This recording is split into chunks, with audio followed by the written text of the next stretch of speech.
Imran TV বিশেষ সংবাদ। সবার আগে বাংলাদেশ। প্রিয় দর্শকবৃন্দ, আসসালামু আলাইকুম।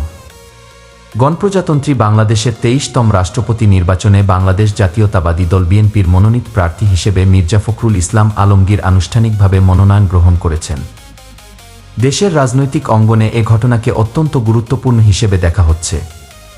গণতান্ত্রিক ধারাবাহিকতা, সাংবিধানিক অগ্রযাত্রা এবং জনগণের প্রত্যাশাকে সামনে রেখে নতুন রাজনৈতিক আলোচনা শুরু হয়েছে সর্বত্র।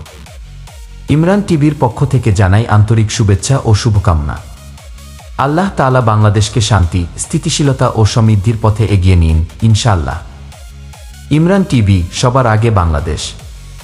সত্যের সঙ্গে মানুষের পাশে, ইমরান টিভি। বাংলাদেশ জাতীয়তাবাদী দল বিএনপি জিন্দাবাদ। বাংলাদেশ জিন্দাবাদ। সবাইকে আন্তরিক ধন্যবাদ। আল্লাহ হাফেজ।